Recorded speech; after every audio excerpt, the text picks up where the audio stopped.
Okay, emergency press conference. We released this video about why Patrick Mahomes' helmet exploded, and we got a ton of good feedback, bad feedback, all that kind of stuff. We want to discuss all that today. I'm going to clear the air on why it happened and dispel some of the myths that people are putting out there.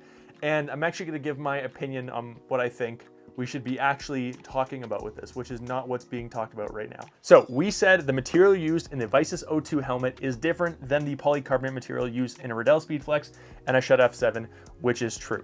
The reason Patrick Mahomes' helmet broke, because it was plastic and it was put in very cold temperatures.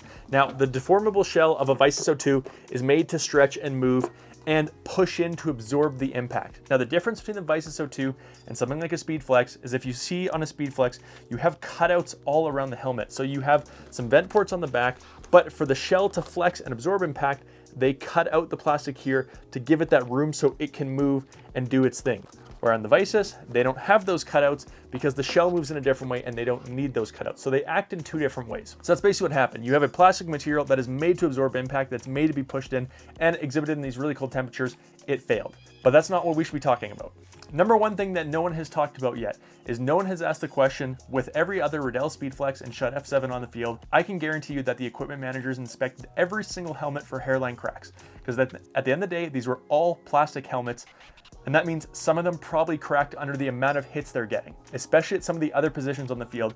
I don't think every helmet made it through that game. I just think Mahomes' helmet was obviously an eyesore that everyone saw. So it's treated slightly differently and people are overreacting because of it. So that's number one. The Riddell SpeedFlex and Shutt F7, I bet also failed for other people, just not to the same scale and placement that it did on the biggest star in the entire game. So that's shitty for them. The next big point is going to be what happened to Patrick Mahomes after his helmet exploded. He had no clue that the helmet even exploded on him, which means the helmet did its job. It protected his brain as we thought it would. As a QB, Patrick Mahomes is wearing the QB Matrix version of the Vicis O2, and the helmet did its job, and that meant it protected him in a way that even when it broke, he didn't even notice it broke. So the Vicis O2 actually did its job. No one's talking about that. Two more things happened on the weekend that no one is talking about. The other quarterback in that exact same game used to wear a Riddell SpeedFlex and is now wearing the Vicis O2 QB Matrix because he had a ton of concussion issues in the past and Tua had no concussions this year.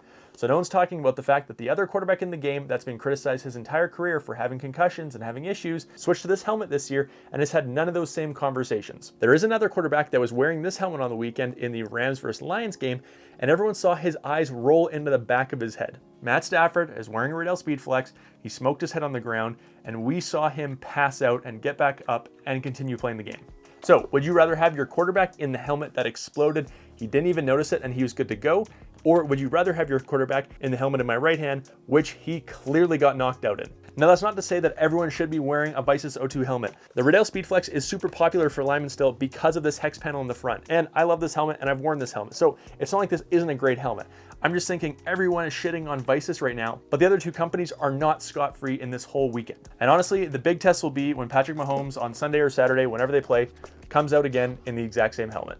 The other thing that I didn't actually mention with this is you got to remember, part of the issue with this is that these helmets were being continually heated and cooled down. A lot of materials do not do their job when they're heated up, like on a sideline heater, then they're put on someone's head and cooled down and heated up and cooled down and hit and heated up and cooled down and hit again. The plastics are just not made to work under that environment. So that's also part of the reason it failed, would be the fact that it was heated up and cooled down so many times back and forth. It's just not good for the plastic. Now, what I would love to see happen after this is Virginia Tech take every single one of these helmets, put it in a minus 27-degree room and test them all again and see how they do in those actual temperatures. You know, that's it. I'm leaving it there. I'm not going to go any deeper into comments. I hope you guys enjoyed today's video. If you have any more questions, leave them down below. I'll dive deeper if we need to go through this again. So yeah, TLDR. The helmet failed because it was plastic and it was cold. That's going to happen. At the same time, Patrick Mahomes did not even notice he was hit. He was good to go. So I think at that point, it's also a win for Vicis. I would love if Vicis put out an Instagram post that said, the helmet did its job. That's all my thoughts. We're leaving it there. Emergency video, done.